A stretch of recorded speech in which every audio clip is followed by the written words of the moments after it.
Welcome to part 2 of Project Lula. Yes, the Gazzbass jazz bass. Try saying that several times when you're drunk.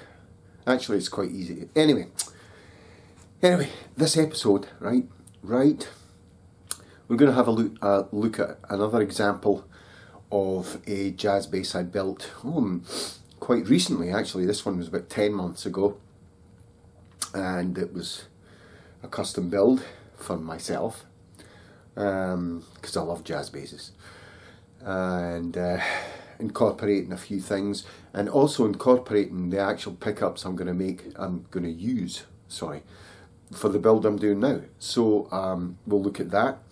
We'll maybe have time to look at what we're going to do with the body and the neck of this bass also. So hope you can stay tuned, and let's have at it.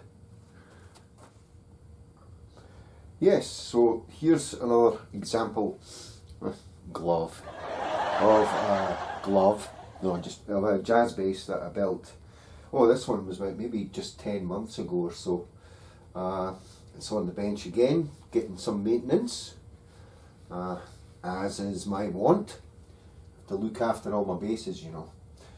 And yeah, this one's much more traditional, but not really. No. The only thing about it traditional really is the bridge. This is like an original Fender style, a thin piece of metal bracket with holes in it, and the saddles, of course. Yeah, it's just been set up, so I might have a little play at it later on. As you can see, I found this pick guard from somebody on Etsy, actually, who did nice pick guards. I like it. I think it's a leopard. I'm pretty sure it's not a Jaguar, right? It's not a Jaguar because this is a Fender jazz bass and not a Fender Jaguar. Sorry about that. I couldn't resist it. Yeah, this one has nice little mother of pearl inlays in it. Classic jazz bass profile neck on there. 38mm at the nut down there. Again, this is a little kit. This is from Lair Audio, which I use exclusively for jazz bass builds, and it's different from the one that's going on the Lula, and I'll show you, of course, if you don't remember from part 1. There's the Lula build circuit. It's much more complex, but it does have the same pickups. It has the Seymour Duncan quarter pounders. Oh dear, I missed that, didn't I? Hold on. Yes, sorry about this.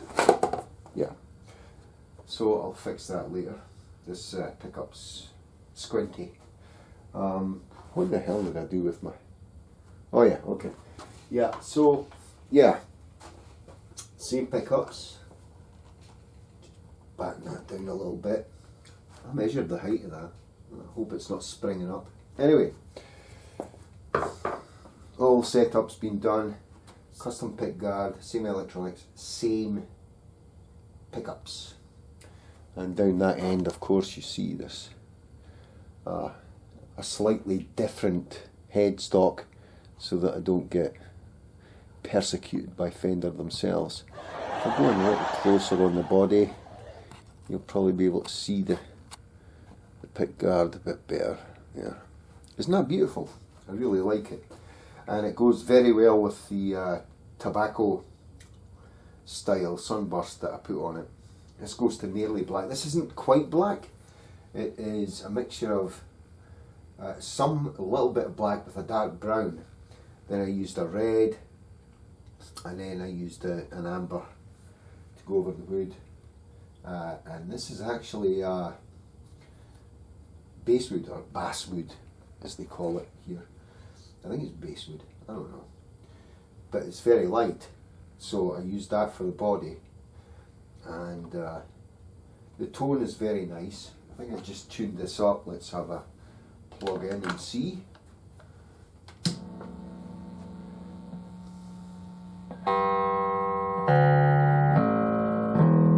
Yeah, it's in tune. Let's pan back out. Ooh, wrong way, Mr. Denier. Oh, it's flat. Oh, look. Just put new strings on it, so they're going to be settling. I haven't stretched them yet.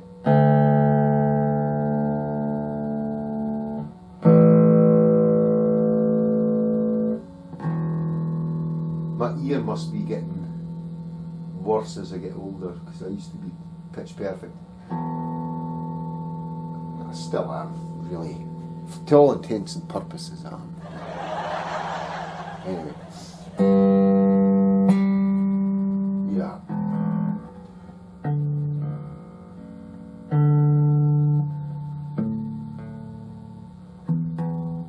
Yeah. Intonation's good too. Everything's set up. Pickup height's been just adjusted. And the string height is fine and hunky-dory. I polished the frets, did everything like that. So this is like a classic, more of a modern jazz bass shape. It's slightly smaller than the 1968 model I built, and certainly much lighter. Much lighter. So, and there's no noise there.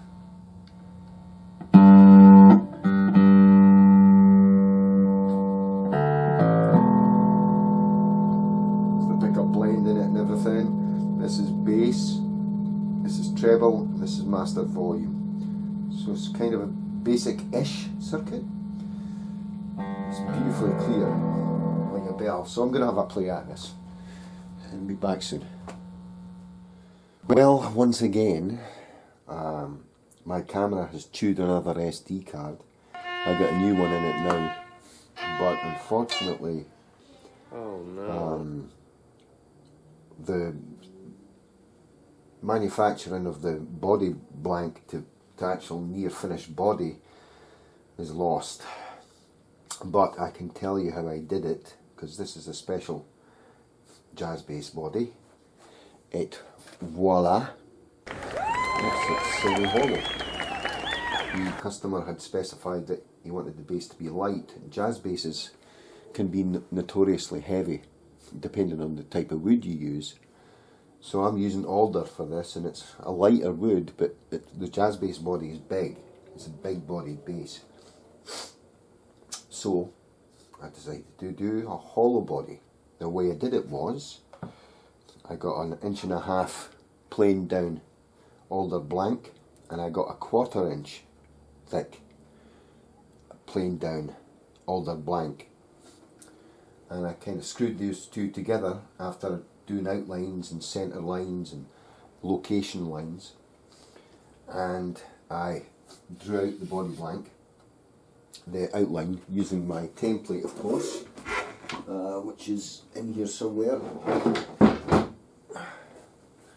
right there, using the templates, in there, and then after that I routed the channels there, of course, routed all the channels out, neck pocket, everything like that.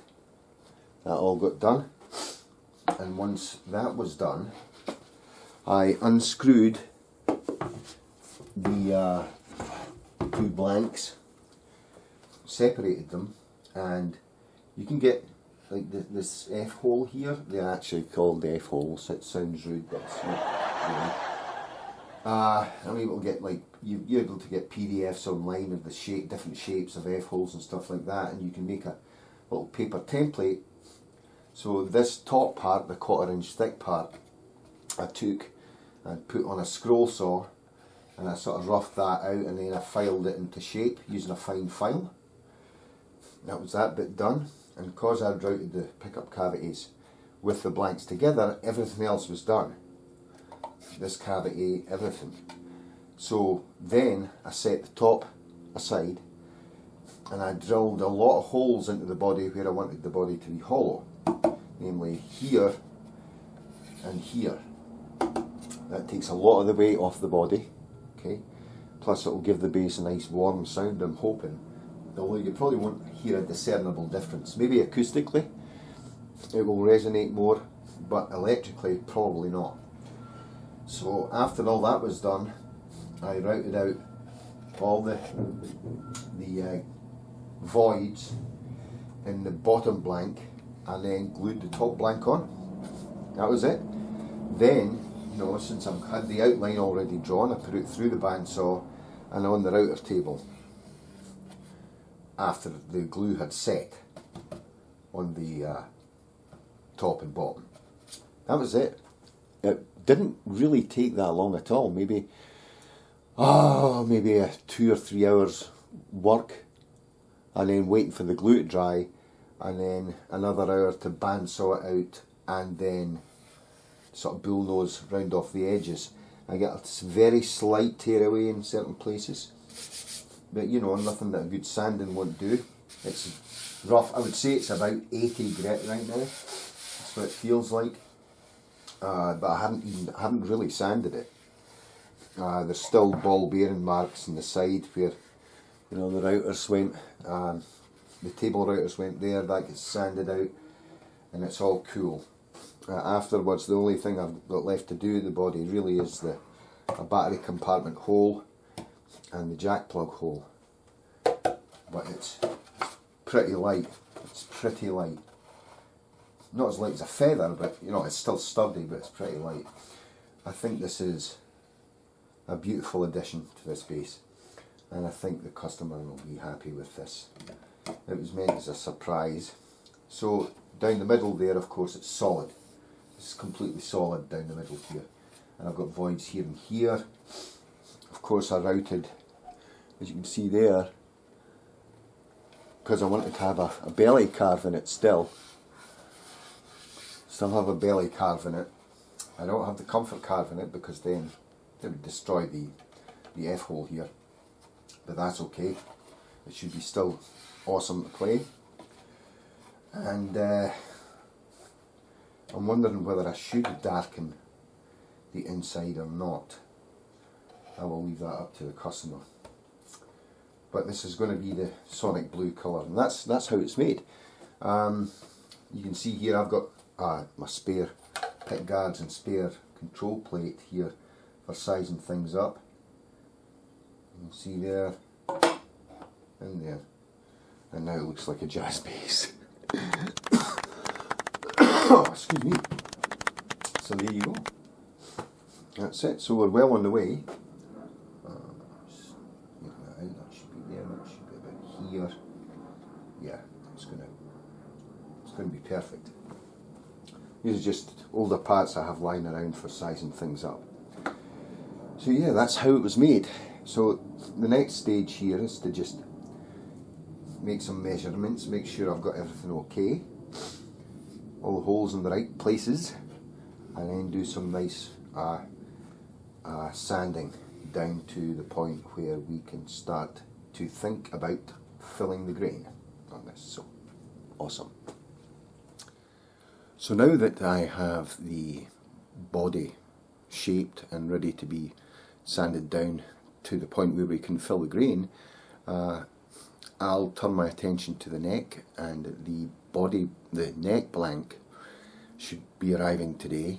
I have a stock of neck blanks coming in, some nice rock maple and some rosewood fingerboards coming in, and of course the plan is for this base to be 21 frets with LED dot markers, dot inlays in them, and we're working on maybe a little something different for the LEDs, the patterns of the LEDs, so looking forward to that. So that'll be the next thing we'll tackle, I think. I might show you some shots of me sanding the body or something, because I lost all the footage of the construction of the body. I think it's time for a new camera. Yeah, another outlay, huh? Never mind. So, yes, now I've got the body down to like 120 grit. I'm going to knock it down to 220, doing the sides first and the edges and stuff. And for the long sweeping sides and edges, I can use like a flat sander here, just to be careful. You know, be careful, let the machine do the work. And then for the horns and the cutouts and stuff, I use these rubber blocks here that are shaped. This one's cylindrical, this one has like a bevel in it so that you can do edges here and round here, you know, that sort of stuff. So you just you get your sandpaper and you go to work basically.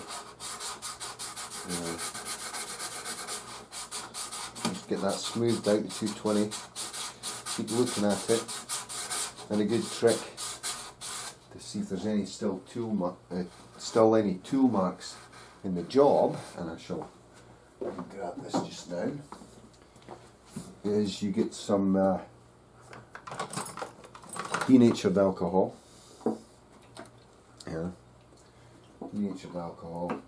And when you think you're done sanding, just take a piece of that on a cloth, and smear it on. Sort of watch it dry, and you'll see scratches show up if there are any. There's one there. See that? That's a tool mark. It needs to come out still. I never saw that when I was going over it with the sandpaper. So I know where it is now. And I'll go over that. Get that down to 220, get this down and this down. This is already down to 220. And I'll do the surfaces, then we'll go to 320 grit, and by the time we get down to that, it'll be ready to fill the grain. Awesome. Okay, the whole body here is sanded down to actually 400 grit. What we're going to do now is use some of this stuff. Aqua Coat, which is a grain filler. It is older and it has a tight grain, but you know, needs as must. We're going to slather it on here, kinda, not much, with a little popsicle stick here. Slather it on. Then we're going to use this little spreader here and push it against the grain, into the grain, all the way through, and then we're going to clean off the excess with the grain. So that way you get total coverage. And we're going to do one surface at a time. Yes, one surface at a time, then we'll be cool. We'll be able to fill in some of the void marks in here as well. And if they don't get filled, then I'll just use some wood filler, sand that down, it'll be flush. It'll be beautiful, ready to go. Okay, so let's go for it. Well, just before I filled the grain on the body, this just came, and extra 2 neck blanks, and they come from a great supplier called Warmouth. Yeah, they actually make necks and everything like that for you to just drop in, but you know, I just use them for getting blanks, maple blanks, because they are utterly engineered flat, and I don't have a massive planer that I can use because, you know, it's a small shop and I like to do things by hand. And there we go. Aren't these beautiful? This piece is particularly nice. It's a nice grain on it. So yeah, these are night blanks, and of course if I pull in one of my Gazzbass templates, this is actually an old neck, this one I'm going to bring in.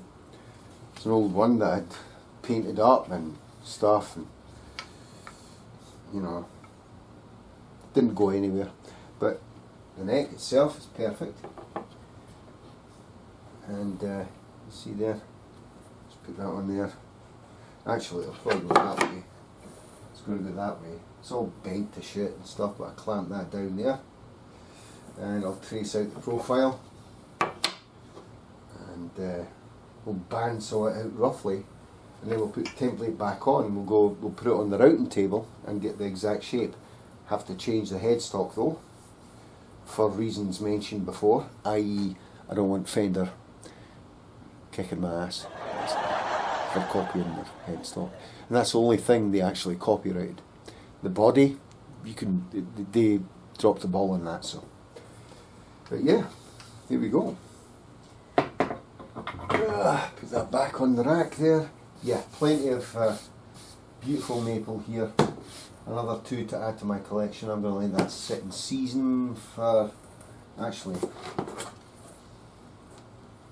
it has been kiln dried. I have been reassured. And you know, every time I've ordered from Warmouth, which is like 20 billion times, it's been kiln dried and the wood's been perfectly dried out. So I can start. So, onwards and upwards, let's get back to filling this body with grain filler, shall we? Yes. So, Oklahoma, where the... That's about it for part 2 of Project Lula. Yes, the semi-hollow body Gazzbass build. Part 3 should see us starting on the neck, getting things up to snuff on that. You know, like routing the truss rod channel, cutting out the basic shape, and then, you know, sanding it down and getting it shaped up. And something nice and special with the LED inlays as well. But anyway, that's for part 3. Until then, as usual, stay safe, be good, and see you next time. Cheers folks, thanks for watching. Bye bye.